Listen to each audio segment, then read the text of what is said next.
In today's video, I'm going to be reviewing the Leica Elmarit 28mm 2.8M spherical. Quite a long name, it's a great little lens, and it's one of my favourites for that sort of city street photography. I've got a couple of days in Hong Kong, you might have guessed it from my background, and what I'm going to do is put one roll of Tri-X through it, one roll of Portrait through it. I'm going to walk around. I'm actually in TST, I'm not going to try the Chinese pronunciation. I'm going to walk up, shoot 2 rolls and show you guys what you can expect from it. It's a great little lens. It is the most compact in the Leica M lineup, and it's one of the lower priced lenses. So it's a really great lens if you're looking to get into that kind of wide angle zone focusing rangefinder style of shooting.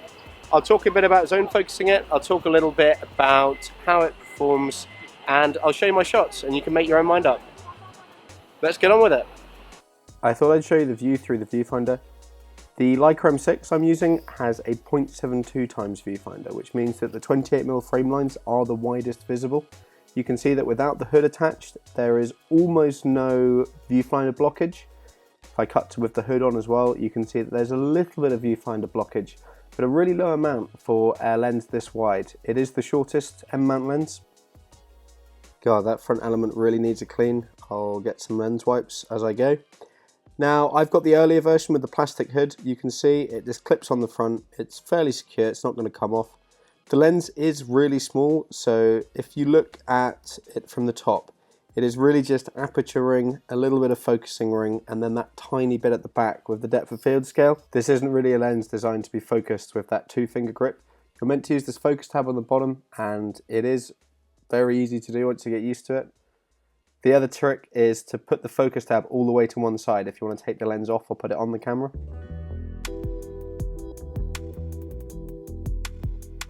Usually I shoot Tri-X at 200 and then I push it one stop in development.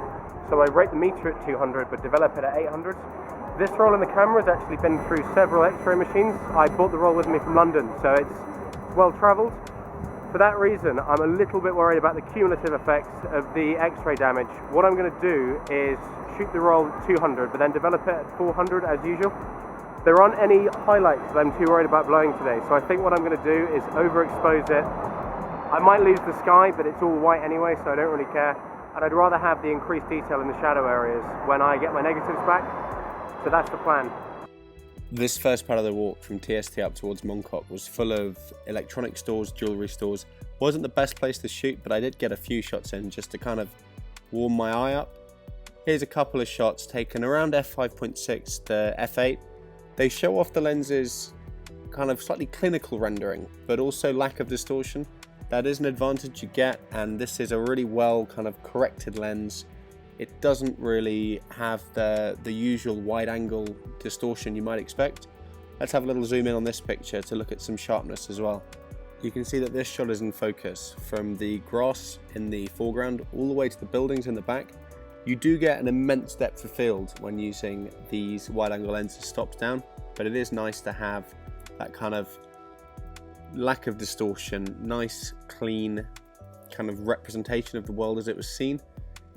Some people like a bit of character, but I quite like having it render as I expect it to. This was quite a fun shot. These guys were playing their board game just on a street corner. They were balancing it on a railing. I'm not sure how that worked. And I saw this shot as I approached. I took one shot zone focusing, and I realized they were so immersed in the game, I was able to take this second shot. Now this one, I looked through the viewfinder, and I think this is close to close focus. I'd say within 70 centimeters to a meter. One of the things with the 28mm lens is that you have to get really, really close to get a tight framing of anything. So it was nice, these guys were so engrossed in the board game they're playing that I could get a bit closer, use the viewfinder and really neaten up my composition.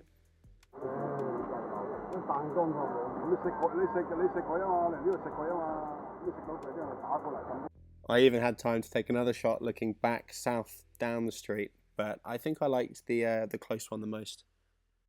As I got further north, I found more and more of these tiny alleyways, and it actually became a bit of a theme. Every time I saw one that was narrower than the last, I'd take a picture. So here's the first of many. So I've walked quite far. I'm now up in the Mongkok kind of open air market district. It's quite narrow here. As you can see, I've got this little alleyway to show you off the distances I'm going to be working with. What I'm going to do is going to be firing from the hip. I'm probably not going to be using the viewfinder so much, and I'm going to be zone focusing. Now, the 28mm 2.8 isn't going to give you the shallowest depth of field. If that's something you're looking for, then this isn't exactly the right focal length. You probably want to go for like a 35 or a 50. The big advantage of the 28 is that you get a lot of depth of field, and if you are working without you looking at the viewfinder, you're not going to be focusing for each shot, and that's ideal. One great thing about the Elmarit is, despite not really having a focusing ring, it has this focusing tab on it. And what I do is I use this in 3 positions, either 6 o'clock, 5 o'clock, or push to infinity. And those 3 give you enough range that when you aren't working with a viewfinder, you're judging things as 1.2 meters, 3 meters, or infinity for things that are much further away.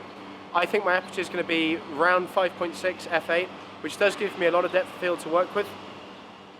I have got a few mental notes that I use to help me zone focus, which I'll share now. 1.2 meters is about the distance you can hand something to someone at arm's length, and 3 meters is about the distance you can confidently throw a rolled up bit of paper into a bin. Now, I don't know how I came up with these, maybe someone else told me, but I've been using them for years.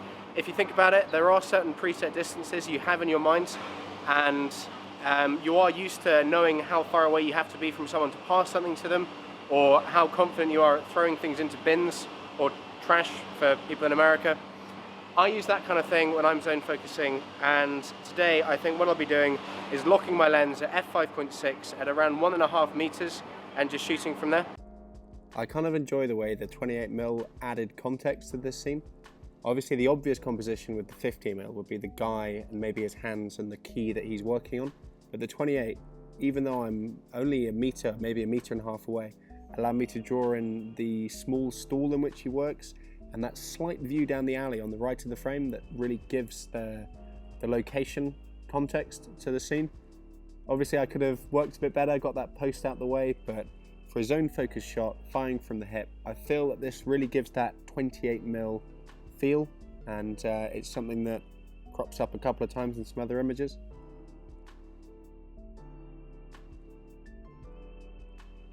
This shot I took with the lens set at 70 centimeters. I took this wide open just to show you guys what it looks like when you do try and show the bokeh or kind of out of focus rendering. Let's zoom in. I mean, I close focused on the cats in the foreground, but you can see a little bit of the depth of field at work. The text saying Hong Kong in the direct foreground is super sharp, and then as you go up, you see it falls off. I mean, it's relatively smooth, but it's not particularly pronounced.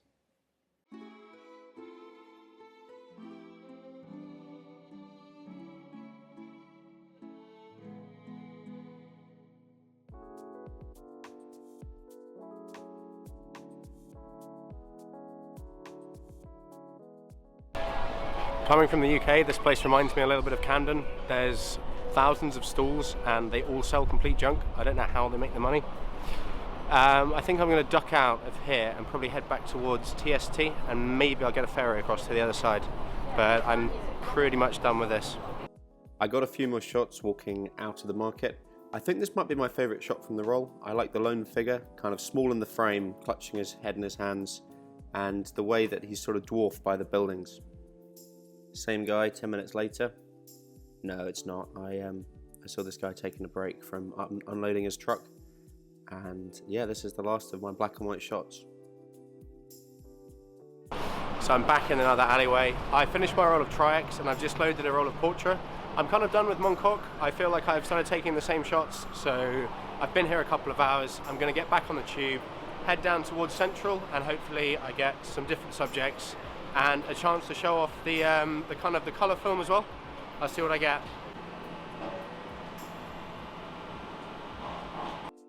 I didn't get so many keepers out of my colour roll. I think that the Tri-X, or the way I developed it, was particularly suited to that Hong Kong narrow street kind of grungy aesthetic. I mean, this is a kind of lens reviewy picture. I just went for the colours. They do go a little bit touristy. I mean, there's the Hong Kong Island skyline taken from TST.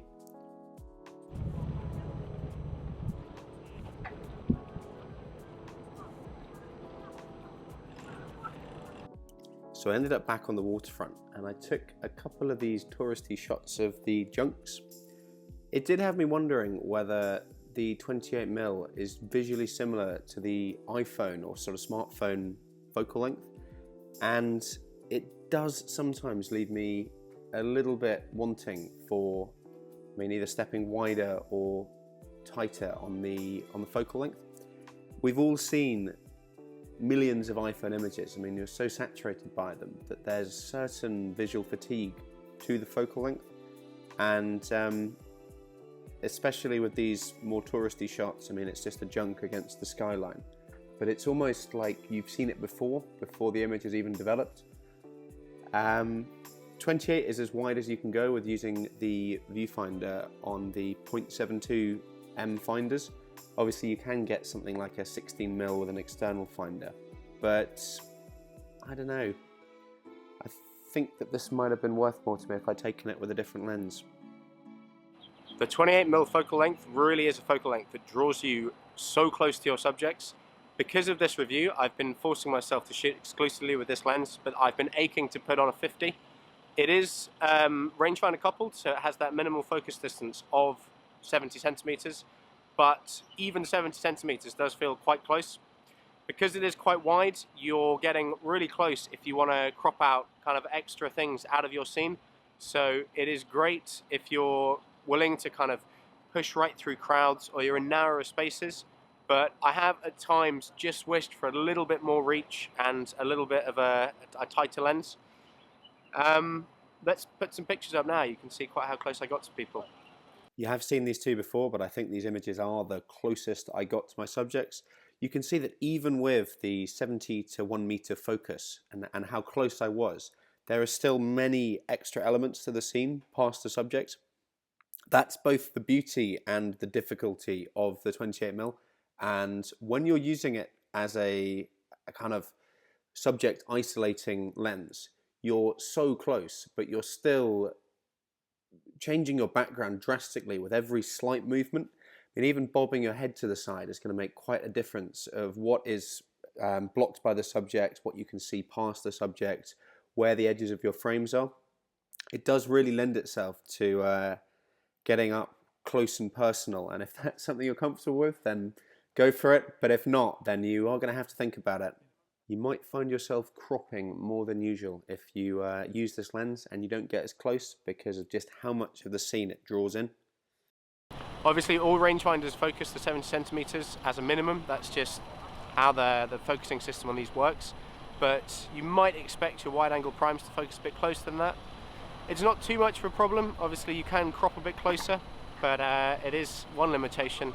If you're looking to get really close, I mean uncomfortably close, you can't really do it with this lens. I found it a lot harder to shoot colour film, but I took a few more shots as I walked back down towards the ferry terminal.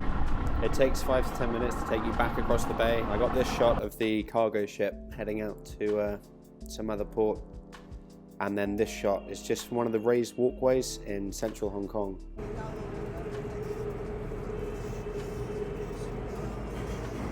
Here's a quick shot I took on the subway home. You see I just set the lens to 2 or 3 meters so that I get adequate depth of field. I haven't really got a particular focal point. It's just to show that kind of crowded subway as I headed back. You can see this is wide open, so we have got a little bit of missed focus in the foreground, but it does hold through as you look down that line of handles. So I finished my roll of portrait. I'm just heading back to my hotel. I'm back on the main island now, and yeah, this is pretty much me done in Hong Kong. So I've got back to London. I've just been reviewing the video footage from Hong Kong, and I realised that whilst it was meant to be a review of this specific lens, the 28 Elmarit, it's really become a discussion of the 28mm focal length, and I think that speaks to this lens's, or that my view of this lens. It's a very straight shooter, middle of the road, doesn't do anything unexpected. It's, it's sharp corner to corner, it has no distortion. All of those positive lens attributes apply to this lens, but at the same time, some people want a lens that has a bit of character. I feel that this is my most sort of standard lens, and at the same time, the 28mm focal length is the one that I have the most trouble with, and it's the wildest and least predictable. So for that reason, I really appreciate it. I mean, I put it to f5.6 and I know that I'm not going to have trouble with focusing. I'm not going to have trouble with anything really apart from the framing. You can get the little top mounted 28mm viewfinders, but for most people they're going to be using it with a 0.72 finder that takes the kind of the whole frame into account with the widest frame lines.